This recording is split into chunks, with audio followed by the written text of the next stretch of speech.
She didn't arrive like a neighbor. She arrived like a storm. No warning, no courtesy, not even the decency to announce herself before pounding on my steel gate like she believed force alone could bend property law. Her fist hit the metal with a crack that sliced through the quiet morning air. I stood there on my side of the fence, watching her through the bars, calm, steady, unshaken. She wasn't expecting calm. HOA predators never are. They come expecting fear. They come expecting collapse. They come expecting instant obedience. Instead, she met silence. My silence. My stillness. My refusal to move even an inch for her manufactured authority. Before we go any further, comment below where are you watching from right now? She blinked at my lack of reaction, thrown off balance in the first 10 seconds. That was all it took for her mask to slip. Her name was Francine Drummond, but in that moment she was every HOA tyrant rolled into one body, every petty dictator who ever mistook position for power. Her voice shot through the bars like a blade as she tried again. "Open this gate!" she screamed, slapping her palm flat against the metal, as if that alone would force it to obey. "Open it right now!" Nothing moved but her anger. The gate stayed locked. The air stayed still. And her temper, her carefully curated neighborhood dominance, cracked for the first time. She wasn't here to negotiate. She was here to seize, to claim, to demand access to something that wasn't hers, wasn't the HOA's, and wasn't going to be handed over because she declared it. 21 families waited behind her SUV. Families she claimed had a right to my lake, my land, my shoreline. A right she invented. A right she conjured. A right she believed into existence because no one had stopped her before. But that's not even the half of it. She tried to make it sound polite at first, packaging her tyranny with fake community language, but the entitlement leaked out of her tone like poison. She spoke as if the lake behind me was a community playground the HOA forgot to annex, as if her badge allowed her to trespass past her own boundaries. What she didn't understand was that she wasn't dealing with the neighborhood pushover she usually steamrolled. She wasn't dealing with someone afraid of HOA letters or bluffed fines. She was dealing with someone who knew the law cold. Survey lines, parcel maps, jurisdiction codes, and every statute that shielded private land from people exactly like her. Her demand wasn't just intrusive, it was illegal, and she pushed it anyway, because HOA power-drunk leaders thrive on the assumption that no one will push back. She made that assumption with the wrong man. When she realized I wasn't moving, she escalated the way people like her always escalate. Her voice pitched higher, her words sharpened, and her face flushed a dangerous shade of red. "If you don't cooperate," she snapped, "I will fine you $250 under HOA regulations."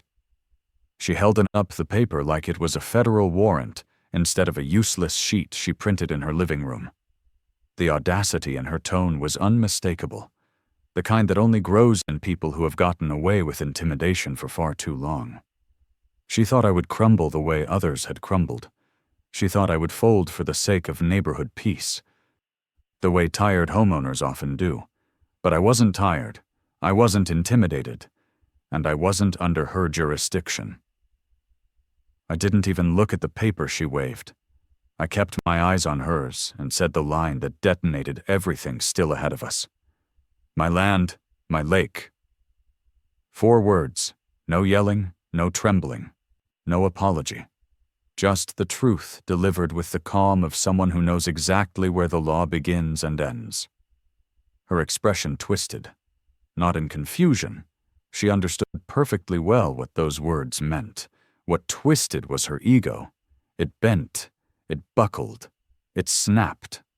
Because she realized, in real time, that I wasn't going to play the part she needed. I wasn't going to be the compliant property owner her fine threats were designed to break. And once she understood I wasn't afraid of her HOA badge, her voice, or her paper, the fury hit her like a second heartbeat. Here's where everything blew apart. The morning had started peaceful long before she arrived.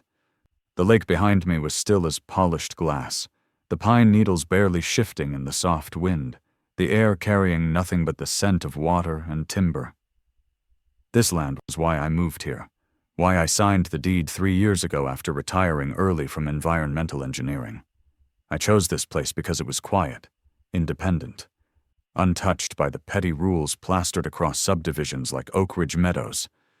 I verified every line of the survey. I checked every boundary marker.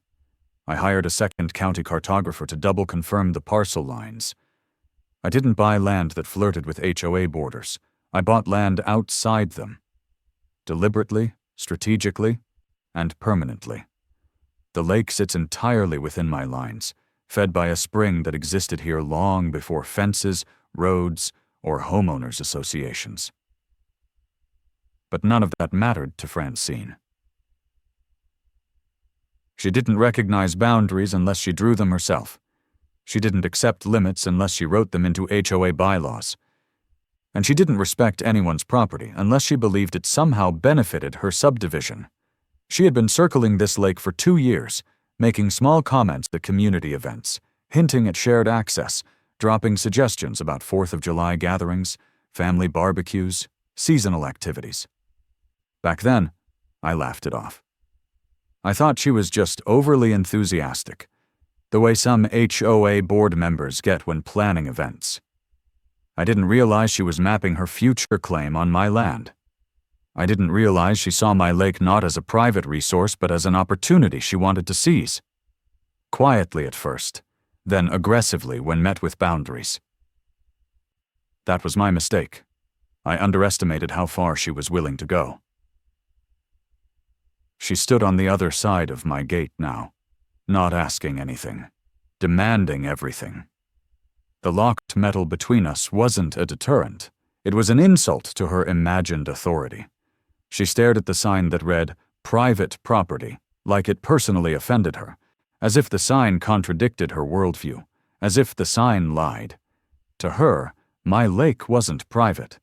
It was simply unclaimed HOA space waiting to be absorbed. And when she realized I wasn't stepping aside to let her little empire expand, she turned vicious. She leaned closer to the bars, her voice dropping into the cold, monotone HOA tyrants use when they think legal threats will break you. "You are being unreasonable," she said, as if my refusal to surrender my own land made me the problem. "The HOA encourages neighborly cooperation. If you refuse to participate, there will be consequences." Consequences. That was the word she chose. Not discussion, not compromise. Consequences. It was the vocabulary of a person who thrives on power but has no idea what real authority looks like. She waved her fake fine in the air and spoke with conviction of someone who believed her printed form carried legal weight. "This is a notice of non-compliance. You will be fined if you continue to deny access." She said it like she was reading a verdict from a judge's bench, but her courtroom ended at her subdivision fence, and she didn't seem to know it. Her authority stopped at the precise line where my property started. And the moment she realized I wasn't intimidated by her paperwork, something inside her snapped hard enough to show in her eyes. But that wasn't the part that shocked me. The real shock came when she said something no HOA president should ever say. "We consider all properties within the vicinity to fall under the spirit of the covenant," she declared, as if spiritual HOA jurisdiction had legal weight, as if her interpretation of community spirit overrode county records, as if the spirit of her bylaws somehow crawled across my land, wrapped around my lake, and granted her imaginary control. At that moment, I realized I wasn't dealing with an HOA president. I was dealing with a true believer, someone who thought her role made her unstoppable. Someone who forgot the one rule every HOA tyrant eventually learns. Real law beats HOA fantasy every single time. Her face went pale when I said I had the deed. Her lips tightened when I mentioned the survey. Her shoulders stiffened when I made it clear I would challenge any fine in court. And her voice cracked when she realized what that meant. Because deep down, beneath the arrogance and volume, she understood that the law was not on her side. She understood that the HOA had no claim. And she understood that she wasn't just losing this argument. She was losing the illusion that she could control me.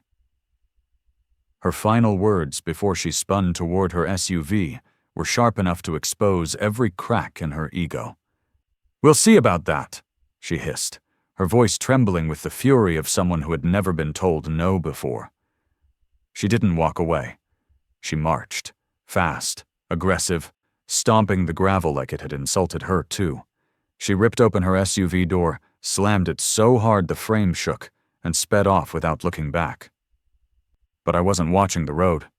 I was watching the dust cloud she left behind, the cloud that marked the exact second she decided this wasn't over. And she was right. It wasn't over. Not even close. I didn't buy this land to fight an HOA war.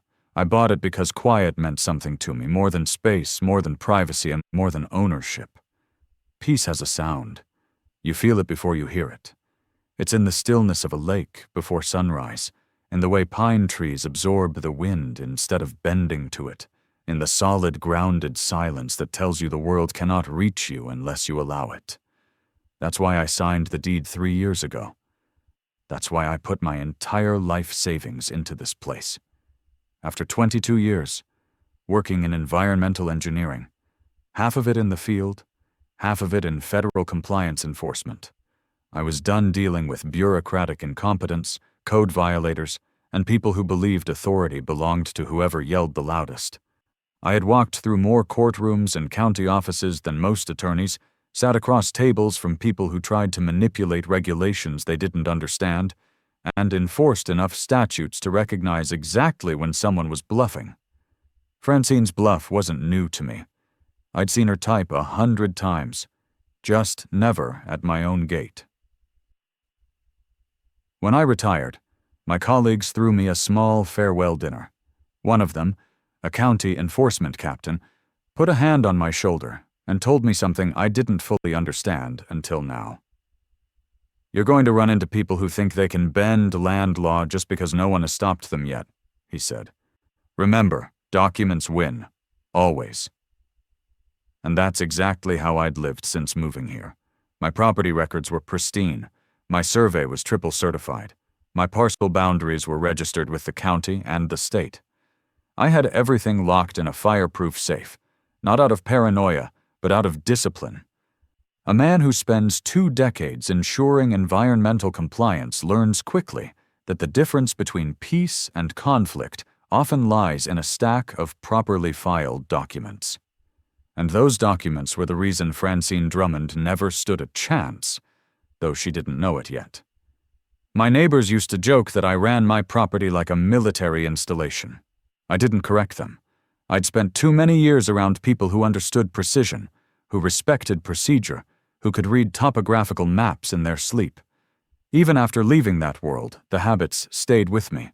I built fences by code. I installed gates with reinforced steel frames. I posted signage exactly where state law required.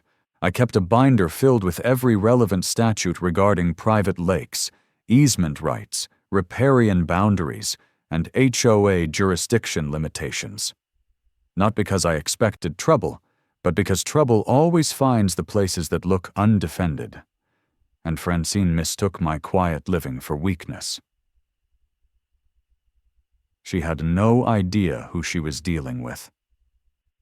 She thought her HOA title outweighed my legal foundation. She thought showing up with a printed fine would shake me. She thought her voice would substitute for actual authority. But the thing about people like her is that they build their power on repetition, not legitimacy. If they say something enough times, they start believing it. If their board nods along, they mistake compliance for validation. If neighbors yield for the sake of avoiding conflict, the HOA president convinces herself she is unstoppable. But power built on habit collapses the second it meets someone who doesn't play along. And I never did. My first meeting with Francine happened the year I moved in. She introduced herself with a smile stretched too wide and a handshake too firm, the kind meant to establish dominance instead of welcome.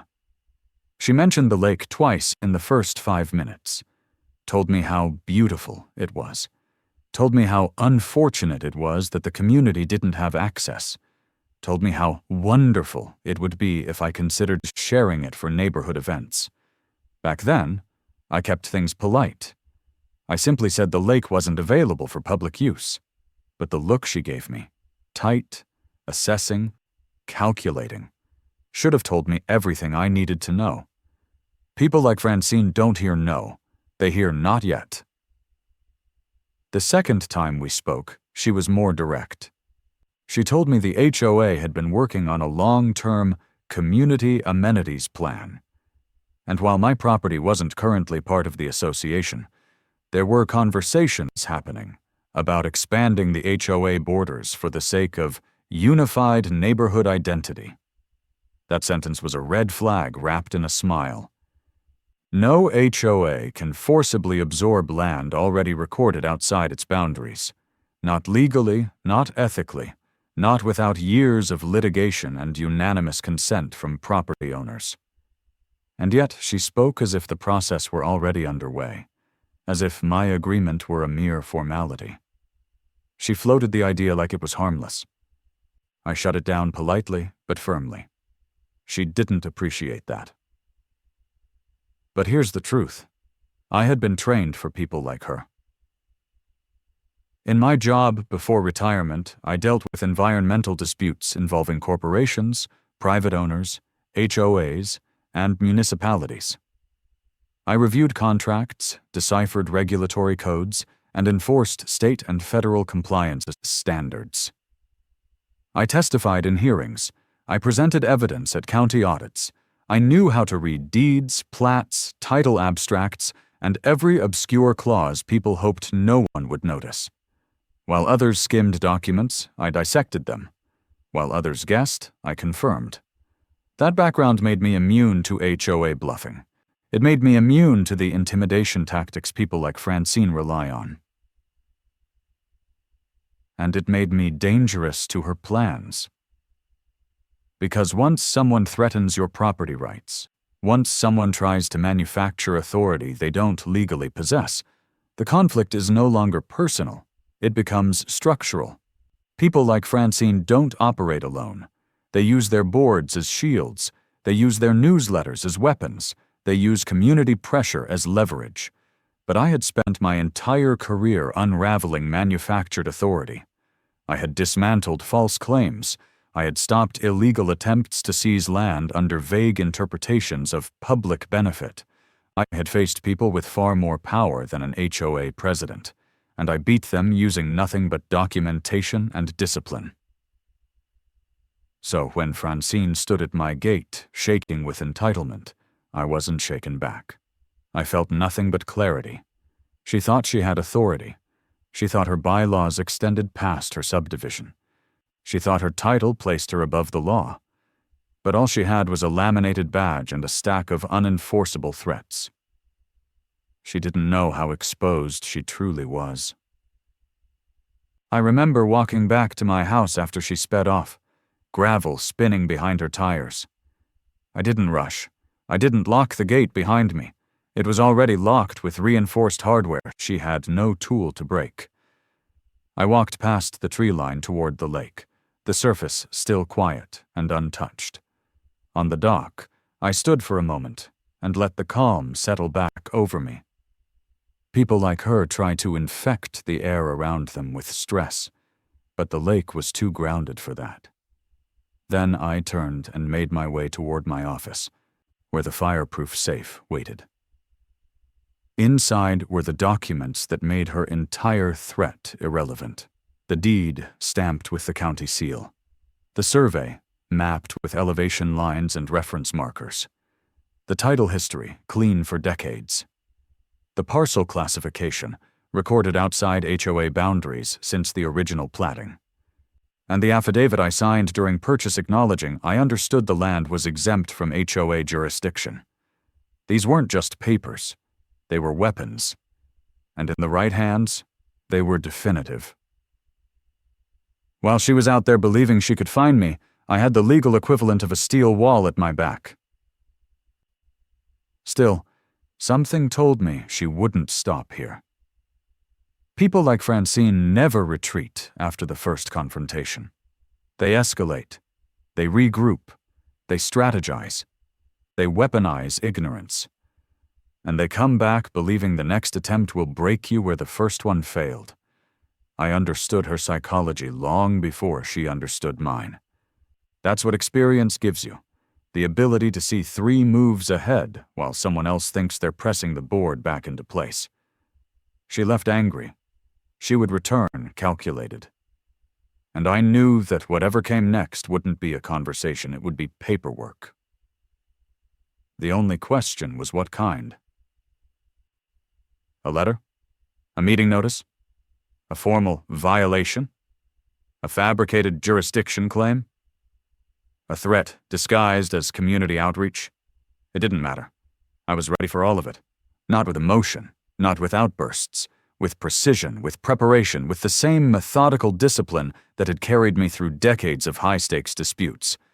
Francine had no idea that the moment she stood at my gate and screamed, she had triggered a chain of events she couldn't control, couldn't outrun, and couldn't win. Because the law wasn't on her side. I was.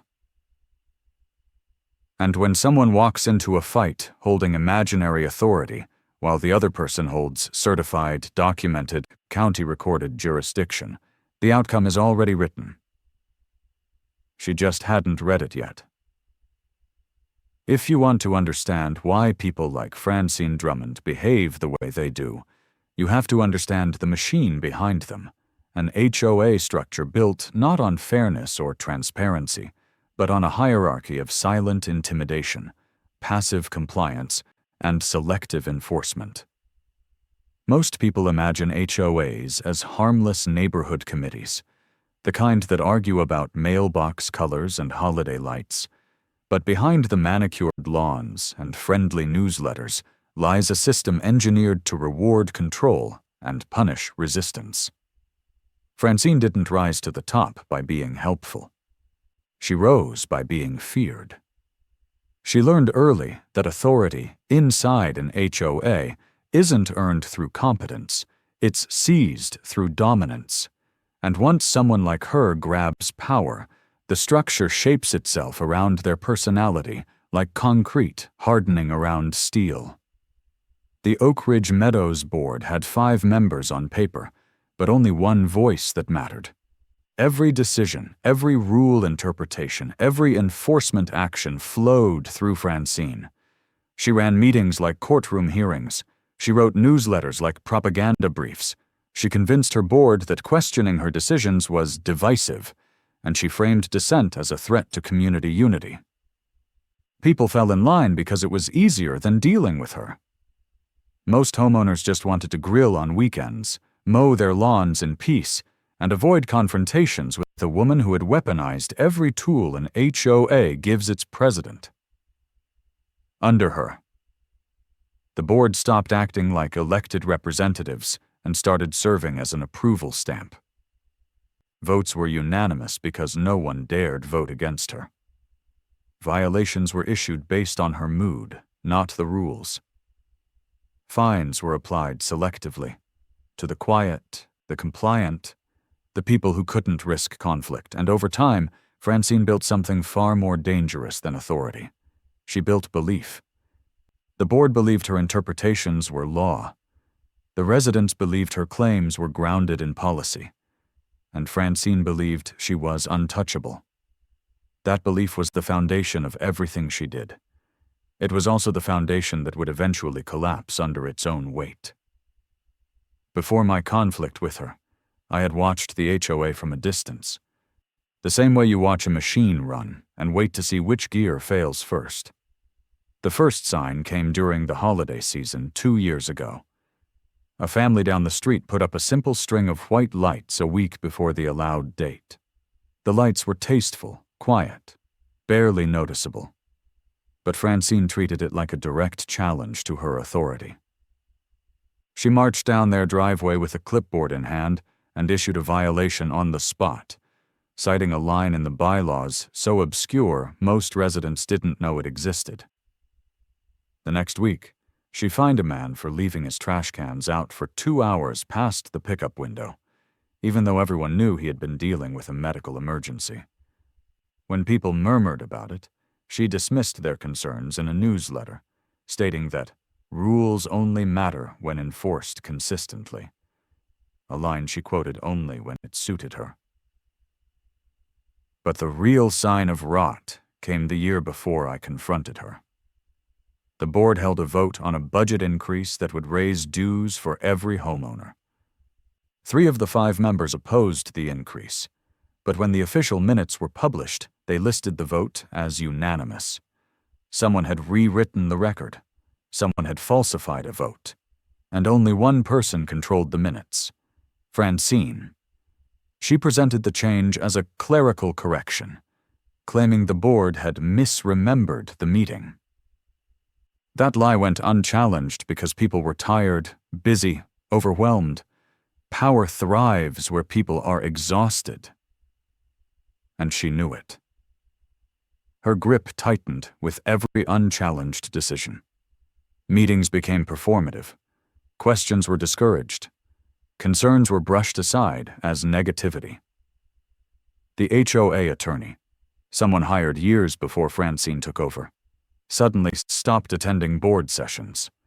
Rumor had it she didn't get along with Francine, and that was all it took to freeze her out. The board became an echo chamber. And echo chambers are dangerous because they distort reality. They amplify the voice of the strongest personality until everything else disappears. That's the world Francine built. A world where rules bowed to her interpretations, where homeowners whispered instead of speaking openly, where board members nodded even when they disagreed. For 2 years, she shaped Oakridge Meadows into an empire, and she stood at the center of it like a queen holding a scepter of bylaws and printed notices. Every resident knew her power. Every board member feared her disapproval. Every guest who attended meetings saw how she controlled the room with a manufactured mix of kindness and intimidation. And through it all, she cultivated an image of being indispensable. She made people believe that without her leadership, the community would fall apart. She cultivated dependency. That's what made her dangerous. But what made her reckless was something else entirely. She had no real opposition. Until me. When she came to my gate, she wasn't acting alone. She was acting with the confidence of someone backed by a machine. She believed the board would defend her. She believed the residents would side with her. She believed the HOA bylaws gave her reach beyond her boundaries. But what she didn't understand, what she had never been forced to understand, is that power built on illusion cannot withstand contact with someone who respects real law. Her entire authority structure existed inside a bubble where no one pushed back. And the moment she stepped outside that bubble, onto my land, onto my gravel road, up to my steel gate, she entered a world governed by statutes she didn't write and rules she couldn't bend. Still, even with her limitations, she had tools she wasn't afraid to use. She had a board conditioned to obey. She had a newsletter she weaponized like a press release. She had residents she manipulated with fear of non-compliance. She had a filing system full of old violations she used as leverage. And she had enough social influence within the subdivision to launch rumors, shift public opinion, and manufacture pressure on anyone she targeted. Many homeowners avoided conflict with her because they knew she kept lists. Lists of those who resisted. Lists of those who questioned her. Lists of those who didn't fall in line. And she used those lists when enforcement season rolled around. So, when she showed up at my gate demanding access for 21 families, she came with the full confidence of a woman backed by an entire micro-political machine. She came believing her titles mattered beyond her borders. She came believing she could speak on behalf of the community as if she were the elected mayor of a small country. She came believing she could force compliance through social and procedural pressure. And she came with the assumption that I would be like everyone else, fearful of conflict, afraid of retaliation, eager to keep the peace even when the peace required surrender. But she miscalculated the same way every self-inflated leader eventually miscalculates. She mistook silence for weakness. She mistook courtesy for submission. She mistook my privacy for vulnerability. And she mistook my calm for fear. But behind my calm was an understanding she didn't possess, a foundational knowledge of where HOA authority ends and where private property rights begin. She believed her position placed her above the law. I knew her position placed her beneath it. And when someone operating beneath the law challenges someone operating within it, the imbalance is fatal for the challenger. The HOA structure she ruled with an iron fist was about to face its first real test. The first homeowner who wouldn't bend, wouldn't flinch, wouldn't fold, and wouldn't be manipulated by the machinery she spent years constructing. She believed her power extended outward. She believed her influence could strong-arm a homeowner outside the borders of her subdivision. She believed her authority was absolute. She was wrong. And the moment the first letter arrived in my mailbox, the moment the HOA escalated from verbal threats to official action, that's when her empire started to crack. The first sign that Francine wasn't finished came 3 days after her meltdown at my gate. I knew it was coming. The silence was too calculated, too measured, too unlike her usual need to assert dominance immediately. When people like Francine retreat, it isn't defeat, it's preparation. They pull back not to surrender, but to gather paperwork, influence, and whatever scraps of authority they can twist into a weapon. So when I opened my mailbox that Tuesday afternoon and saw the oversized cream-colored envelope with the Oakridge Meadows HOA logo embossed in metallic gold, I wasn't surprised. I was annoyed, but prepared. The letter inside wasn't emotional. It wasn't accusatory. It wasn't even written in Francine's usual commanding tone. It was cold, intentionally formal, structured to look legitimate. She had switched tactics, from screams at my gate to bureaucracy dressed in official language.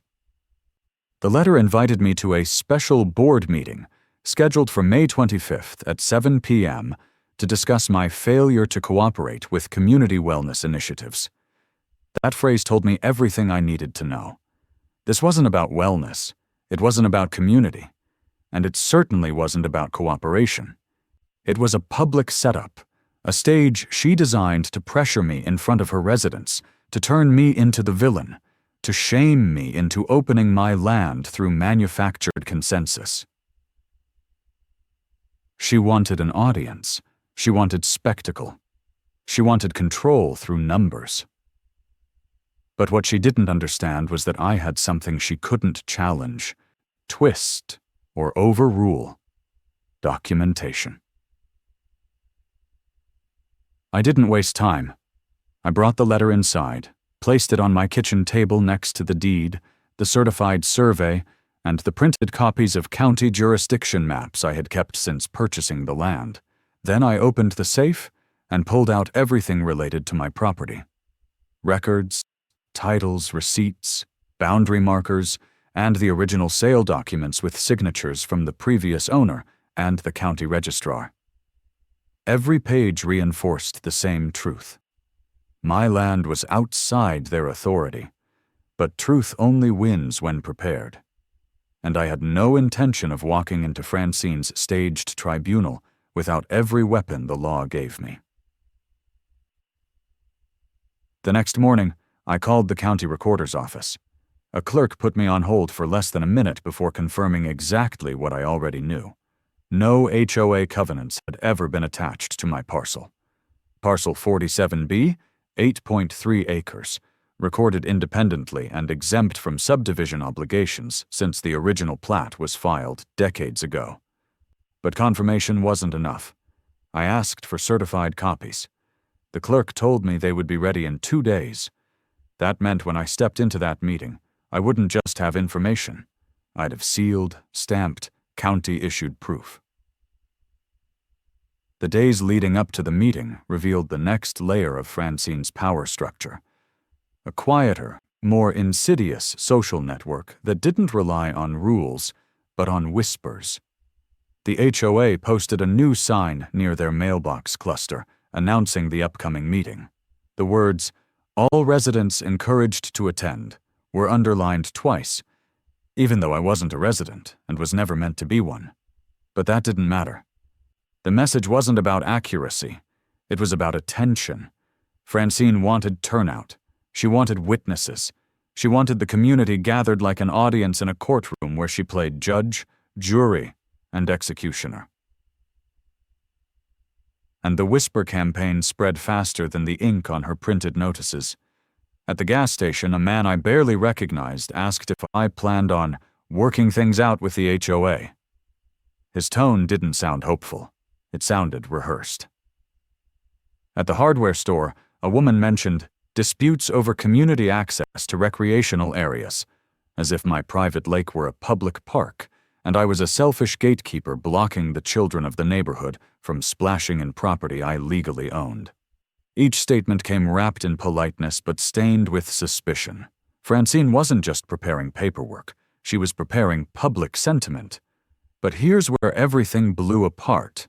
The more she pushed socially, the more I pushed technically. I began printing state property statutes governing HOA jurisdictional limits. I highlighted sections that clarified the legal definition of common area, private property, and association boundaries. Then I pulled the HOA bylaws from the county clerk's website and read every line of Article 7, budgeting and expenditure procedures. One section jumped out immediately. Article 7, Section 3 required a board vote and written member notification for any expenditure exceeding $5,000. I didn't know why that mattered yet, but I printed it and put it into a folder. Francine controlled too much. People like that always leave a paper trail, and paper trails are where empires collapse. The day of the meeting arrived with a calm I had learned to trust. The kind of calm that comes before a storm you're prepared for. I picked up the certified records from the county, an envelope sealed with embossed stamps and signature verification, and slid it into my folder. I didn't need to open it. The county seal alone was enough to crush any manufactured claim Francine tried to present. That evening, I parked in the visitor lot of the Oakridge Meadows clubhouse. Through the windows, I saw the room filling quickly. People talked in clusters, glancing at the front table where Francine sat with 3 board members, like a queen surrounded by her court advisors. When I walked inside, the room dipped into a brief, loaded silence. The kind that happens when someone the HOA has painted as uncooperative steps into their controlled environment. I didn't sit in the back. I walked straight to the front, placed my folder on the table directly in front of Francine, and said loud enough for the room to hear, "I brought property records, in case there's any confusion about jurisdiction." Her smile tightened. Her fingers curled slightly against the table, and for the first time since this conflict began, I saw fear flicker under her composure. What happened next wasn't a meeting. It was a performance. Francine stood and spoke with the practiced rhythm of someone who knew how to manipulate a room. She painted the July 4th event as wholesome community bonding. She framed my refusal as hostility. She described me not as a private landowner protecting my rights, but as a divisive individual undermining neighborhood unity. She spoke about shared resources and cooperative values while carefully avoiding the word jurisdiction. And many in the audience nodded, because Francine had spent years molding them to follow her lead. But she made one fatal mistake. She acted like the law was on her side. When a man near the front asked whether the HOA actually had authority over my property, Francine delivered the line that sealed her downfall. She claimed the HOA considered all properties within the vicinity to fall under their general guidelines, especially concerning recreational areas. That was it. The exact moment her fabricated authority collided with documented truth. I stood without raising my hand. I picked up the folder, I opened it, and I placed the county-certified deed and survey map directly on the table. "This is a certified record issued 2 days ago," I said. "My property is not part of Oakridge Meadows. It never has been. You have no jurisdiction, no authority, and no legal standing to issue fines." The room went still, completely still, as if the air itself paused to listen. A man stepped forward, picked up the deed, and held it under the light. When he lifted it, showing the county seal to the room, the shift was immediate. Faces changed, expressions hardened. Doubt spread like a crack through concrete. Francine's power structure, built on fear, repetition, and silence, had just collided with something stronger than ego. Evidence. And evidence doesn't blink. Her board members hesitated. Some leaned toward the document. One asked whether a lawyer had actually been consulted before issuing the fine notice. Francine didn't answer immediately. She couldn't. Silence pulled the air tight around her as the room waited. When she finally spoke, her voice was clipped, brittle. "We are in the process of obtaining legal counsel." That was her tell. That was the moment everyone understood she had acted alone. From that point forward, everything escalated, everything turned, everything began unraveling in real time. But that's not even the half of it. The night of the meeting didn't end when I walked out of that clubhouse. The official agenda closed at 8:30 p.m., but the real fallout began in the hallways, in the hushed conversations, in the way people looked at Francine when they realized the authority she wielded like a weapon had never truly existed. As I stepped outside into the chilled evening air, I could feel the shift in the community's atmosphere, an invisible but unmistakable severing of the trust she had fed on for years. But while she lost control in that room, she had not lost the war.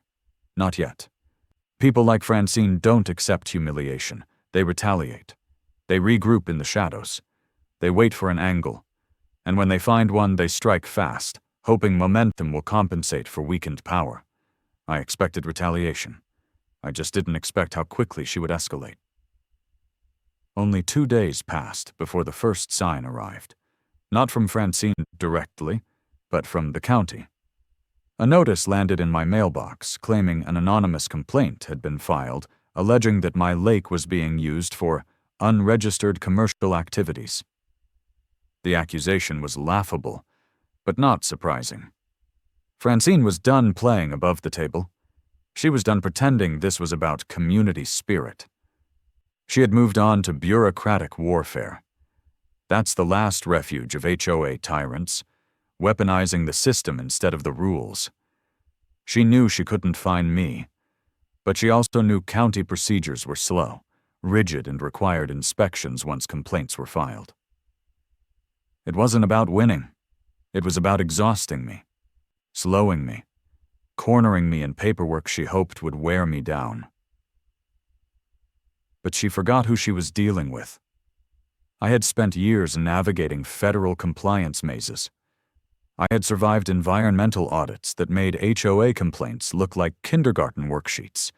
If anything, her move told me she was running out of leverage, and desperate people escalate recklessly.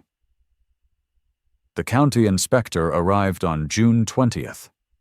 He walked the property with calm professionalism, clipboard in hand, and asked questions Francine probably hoped would trap me. Was the lake rented? Was it advertised? Was it used for events? I answered each one clearly. No rentals, no advertising, no public use. Residential only. Private ownership. He reviewed my deed, my tax classifications, and the documented history of the property. 10 minutes later, he said the words. Francine prayed she wouldn't hear. There's nothing commercial here. He signed the clearance paperwork and handed me a copy. The moment he drove away, I knew exactly what would happen next. When bullies fail with official channels, they turn to unofficial ones. And I was right. Within 48 hours, the whisper campaign began again, this time sharper, darker, more targeted. Neighbors who had previously ignored me now watched me with narrowed eyes, as if they'd been told a story that cast me as a danger rather than a landowner. A woman at the post office insinuated that I had refused safety inspections, twisting the narrative until her concerns sounded legitimate. At the hardware store, someone mentioned that children were at risk because of unmonitored water access. He said it like fact, even though it was born from Francine's imagination. And just like that, her lies built a second narrative, a quieter attack than the previous one, but more corrosive. She wasn't trying to find me anymore. She was trying to turn the neighborhood against me. But here's where everything blew apart. When people start lying about you publicly, you don't counter with emotion, you counter with documentation. On June 26th, I drafted a letter addressed to the entire HOA membership, outlining the truth with absolute clarity. I explained that my property was not part of the association. I attached the county inspection report. I included state property law sections proving the HOA had no jurisdiction. And I reminded them that spreading false claims about private landowners could be considered defamation. Then I made 50 copies and mailed them to every homeowner on the list I acquired through public records. The effect was immediate. The next day, the HOA treasurer, Roger Haynes, called me. His tone wasn't hostile. It was uncomfortable, hesitant, and quietly apologetic. He admitted he had begun reviewing the HOA's finances and found irregularities. That word carries weight. Financial irregularities burn holes in HOA leadership faster than any scandal. When he explained there had been an $18,000 payment to a legal consulting firm with no board vote, no notification, and no paper trail in the meeting minutes, I felt the first true crack forming in Francine's empire. When he said the firm was owned by her daughter, the crack became a fracture. Conflict of interest, unauthorized spending, violation of bylaws, and most importantly, evidence. We met the next day at a neutral coffee shop. Roger arrived with a folder stuffed with documents, and his hands shook slightly as he placed them on the table. He exposed more than a single violation. He exposed systemic misconduct. For the first time, someone inside the HOA power structure was ready to speak the truth out loud. Together, we created a timeline. Payments, email threads, missing votes, fabricated justifications. He had access to internal correspondence, and the emails he brought showed that Francine had begun planning a strategy to claim shared recreational rights over private lakefront areas as far back as last year. Even worse, one email explicitly suggested building a legal angle to force compliance or negotiate a buyout of non-cooperative parcels. My parcel, my lake, my land. That email sealed her fate. Roger went to the board quietly. He presented the documents. 2 members were horrified. One tried to defend her until Article 7, Section 3 was placed in front of her with hard evidence. They voted to schedule an emergency meeting. 3 voted in favor, 1 opposed, and Francine, who never expected her board to turn against her, was informed only after the notice had been mailed. The emergency meeting on July 8th was nothing like the first. The parking lot overflowed. Residents filled the room until the air felt tight with anticipation and fear. People who had once whispered now wanted answers. They wanted justice. They wanted the truth that had been hidden behind carefully curated newsletters and controlled narratives. Francine sat at the head of the table, but she looked different. Her posture wasn't commanding. It was defensive. Her knuckles were white against the wood. Her jaw subtly trembled each time someone whispered in the audience. When the meeting was called to order, Roger stood, not as an obedient board member, but as a treasurer holding a ledger of violations. He laid out the facts with surgical precision. The $18,000 unauthorized payment, the conflict of interest, the missing vote, the fabricated authority she wielded against me. And then, the email where she explicitly targeted uncooperative lakefront parcels. Gasps rippled through the room. The audience erupted with accusations. People shouted. Others demanded answers. Some stood in disbelief, stunned that the woman who claimed to protect the community had been siphoning their funds for personal crusades. Francine tried to speak, but this time the room didn't obey her. Her voice broke when she insisted she was acting in the best interest of the community. No one believed her. Not anymore. The echo chamber she built collapsed around her like a house losing its frame. The attorney on the board, Alicia Morton, stood and clarified the severity. This wasn't a misunderstanding. This was potential embezzlement, breach of fiduciary duty, abuse of authority, exposure to civil and criminal liability. Alicia's voice was steady, sharp, final. And then came the vote.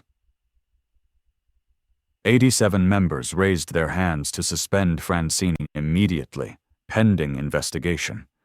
Only a handful opposed. The motion passed. She stood, chair scraping the floor, and stormed out without looking back. The door slammed behind her so hard it rattled the window glass. And for the first time since she began this war, the room didn't follow her. The room followed the truth. After that night, everything shifted. Francine wasn't in control anymore. The board moved without her. The residents saw her for what she was, and she had nowhere to run, no machine to shield her, no authority to hide behind. She had pushed and pushed and pushed until the very structure she weaponized turned on her. But that's not even the half of it, because the real collapse was still coming. The days after Francine's suspension didn't bring peace. They brought a new kind of tension, quiet, procedural, and far more dangerous than her screaming at my gate or her attempts to rile the neighborhood against me. This was the stage where amateurs fall away and professionals step in. This was the part where reputations, finances, and legal exposure stopped being rumors and became evidence-lined realities. And Francine, stripped of her authority, didn't understand yet that the tools she had used to intimidate others, paperwork, process, official channels, were now in the hands of people who actually followed the rules. People who didn't bend the law to serve their ego. People who wouldn't let misconduct disappear into the shadows. It began with the auditor. Roger informed me on July 10th that the board had hired an independent financial auditor to review HOA records from the past 3 years. The decision was unanimous. Francine had always insisted on total control, claiming it was efficient leadership. But the truth was simpler. She didn't want anyone else to see the books. She didn't want anyone to question her spending. She didn't want anyone to understand how deeply she had entangled HOA responsibilities with her personal ambitions. Now, an independent investigator was going line by line through every expenditure she had signed, every check, every transfer, every invoice. And for the first time, her decisions were being read by someone who wasn't afraid to call misconduct by its real name. While the audit unfolded, several HOA members filed formal complaints with the district attorney's office. Roger told me the DA had opened a preliminary inquiry, which meant the case had moved from neighborhood politics into official government review. Francine was no longer fighting me. She was fighting statute. She was fighting county authority. She was fighting the legal system she had pretended to represent. For someone who built her identity around control, that was the ultimate irony. She was now being judged by the very procedures she had weaponized against innocent people for years. Then came the special general meeting on July 14th. If the July 8th session was explosive, this one felt like the aftermath of a bomb. Quiet at first, then overwhelming. 87 members filled the clubhouse, the largest turnout in the HOA's history. They weren't there to be convinced. They were there to confirm what they already suspected. And they wanted accountability. Roger opened the meeting with the poise of a man who had spent days preparing for every question, every challenge, every possible attempt at misdirection. He laid out the preliminary audit findings, verification that the $18,000 payment had been unauthorized, that there had been no board vote, and that the law firm receiving the money was owned by Francine's daughter. The room reacted not with chaos, but with slow, simmering outrage. This wasn't noise. This was comprehension. People who had once trusted Francine realized she had exploited them. People who had defended her were confronted with proof that she had used HOA funds to build a private legal machine aimed at taking control of my land. And people who had questioned her silently for years finally saw their doubts validated in documents stamped with official seals. Then Roger did something I did not expect. He called me to the front of the room. For months, I had been the villain of Francine's narrative, the selfish landowner, the obstacle to community unity, the man who refused to cooperate with her vision. But Roger wanted the room to hear from the person who had taken every blow, public, private, and bureaucratic, and answered all of them with documentation instead of drama. I kept my speech brief. I didn't attack her. I didn't gloat. I didn't mirror the humiliation she had tried so hard to inflict on me. I simply told the truth. I explained that I valued privacy, that I valued fairness, that my property was never part of the HOA and never would be, and that the only reason this conflict escalated at all was because one person thought she could erase legal boundaries with intimidation. When the applause began, it wasn't loud at first, but then it spread through the room, wave after wave, until even the people who had avoided me for weeks joined in. The sound wasn't for me, not really. It was for the principle behind the fight. It was for the idea that rules matter, that abuse of authority has consequences, that truth stands stronger than ego.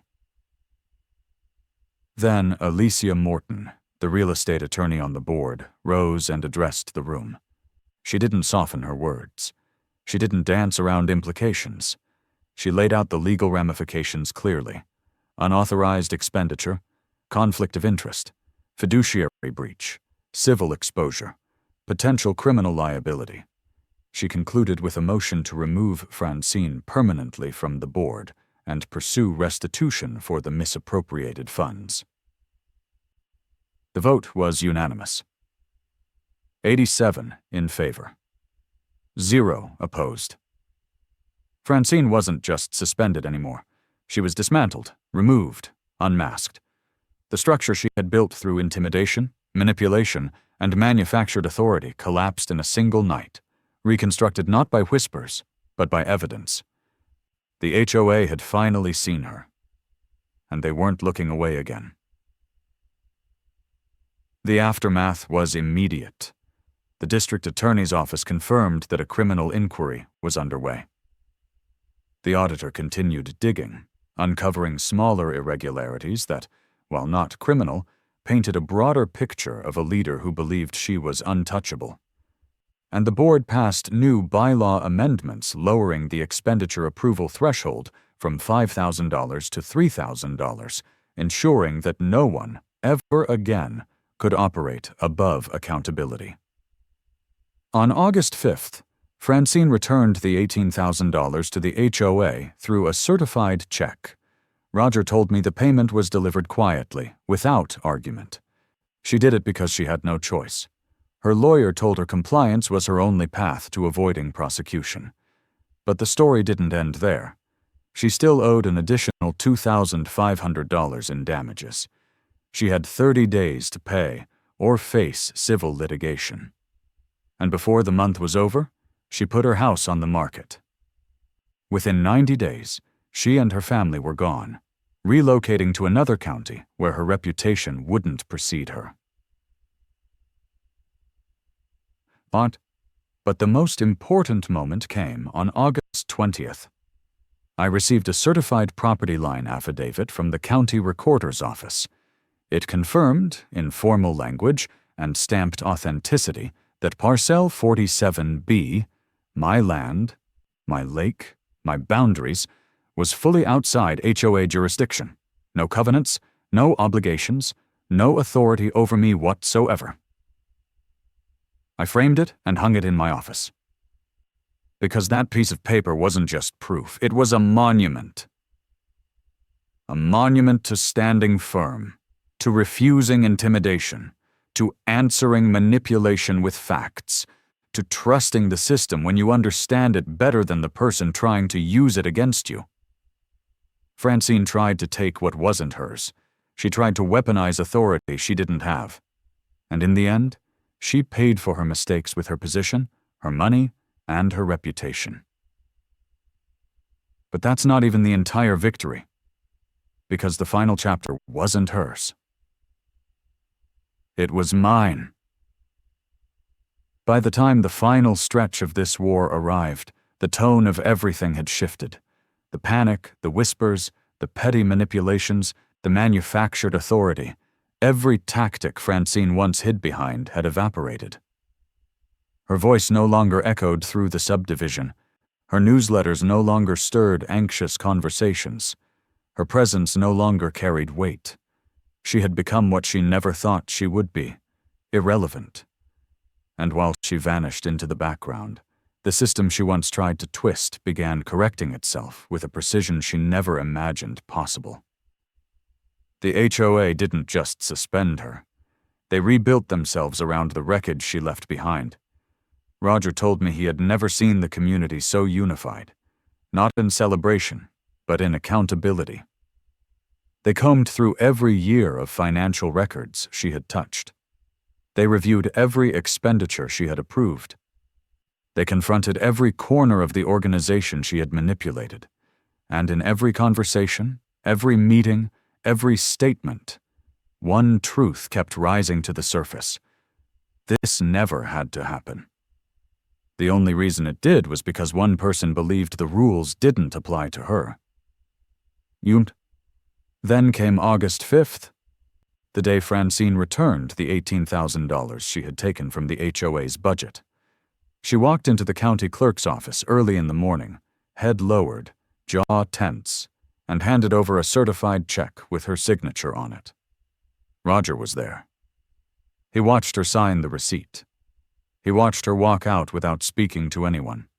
He watched her lose the last thread of authority she once wielded like a blade. For months, she had stalked my property line, pounding on my gate, demanding access, threatening fines, fabricating newsletters, rallying neighbors, and filing false complaints. but now she couldn't even look him in the eye. She didn't apologize. She didn't explain herself. She simply complied. Quietly. Finally. The district attorney's office continued its inquiry. The auditor continued its deep dive into her mismanagement, and the board prepared to file a civil lawsuit if she failed to pay the remaining $2,500 in damages within 30 days. For someone who spent years acting like she owned the entire subdivision, the humiliation was absolute. But humiliation wasn't the real consequence. The real consequence was structural, because the HOA rewrote their bylaws to prevent any leader from ever having the kind of unchecked power Francine abused. The amendments lowered expenditure thresholds, required written notification for all significant decisions, and implemented mandatory financial audits every 2 years. Her downfall became the blueprint for a better system. Meanwhile, my land returned to what it had always been: quiet, unbothered, untouched. No more HOA cops walking near my property line. No more neighbors watching me with suspicion fueled by her lies. No more mailboxes filled with threats disguised as community engagement. The gate stood closed, not from anger, but from principle. And for the first time since she tried to force her way into my lake, I could walk the shoreline without the weight of conflict sitting in my chest. Then came the moment that sealed everything. The moment that turned this story from a battle into a victory. On August 20th, I received a certified property line affidavit from the county recorder's office. The document wasn't requested by Francine. It wasn't demanded by the HOA. It wasn't tied to any complaint or dispute. It was issued because I asked for it, knowing that after everything she had put me through, I wanted a formal, legal monument to the truth she tried so hard to erase. The affidavit stated, without ambiguity, that Parcel 47B, my 8.3-acre property, including the private lake, was entirely outside the jurisdiction of Oakridge Meadows HOA. No covenants, no obligations, no access rights, no authority. It declared, in the clearest language possible, that my land was exactly what it had always been: mine. Legally, permanently, untouchably. I framed the affidavit beside the original deed and survey map. Not as decoration, but as armor. A reminder that boundaries matter, that documentation protects, that truth outlasts intimidation. The community shifted with time. People who had once questioned me began approaching with quieter tones, curious instead of confrontational. Some apologized directly, admitting they had believed Francine because she had spoken with such confidence. Others didn't apologize, but their silence was apology enough. And Roger, who had risked his position, his relationships, and his peace to expose the truth, became someone I trusted. Not because he helped me, but because he helped the entire community see what leadership should look like. But the final victory wasn't about Francine being removed, or the money being returned, or the affidavit hanging on my wall. The final victory was simpler. She moved away. Her family listed their home, packed their belongings, and relocated to another county within 90 days. The woman who once stalked my gate like a self-appointed sheriff couldn't remain in the neighborhood she had controlled for years. The same people who once followed her now whispered about her downfall with quiet disbelief. Her absence became the clearest proof of everything she had done wrong. And when she was finally gone, when her house stood empty and her influence evaporated, something settled inside me. Not triumph, something calmer, something grounded, a sense of alignment between the truth and its consequences, a sense that the system, as flawed and slow as it often is, had worked because I pushed it until it did. I didn't win through force, I didn't win through ego, I won through documentation, persistence, and the refusal to let someone else rewrite the lines that protected my land. And if you've ever faced someone like Francine, someone who hides their ambition behind authority, someone who twists rules to serve themselves, someone who counts on fear to silence people, then you understand this final part better than anyone. Victory isn't loud, it isn't explosive, it isn't a dramatic finish. It's the quiet certainty that comes when boundaries hold, when the truth stands, when justice reaches the person who thought they were above it. My mornings returned to silence. My lake returned to stillness. The gate stayed closed. My rights were intact. My boundaries were respected. And the HOA, now under functional leadership, operated without the shadow she had cast for years. And, as summer turned into fall, I realized something powerful. Justice isn't about crushing someone who wronged you. Justice is about restoring what was yours from the beginning. Francine tried to take my land. She tried to take my peace. She tried to take my autonomy.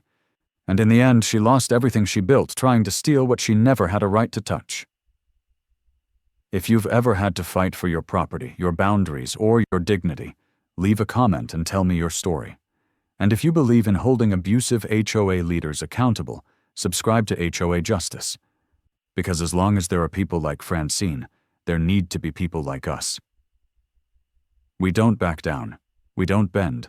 We stand where the law stands. And in the end, that's what wins.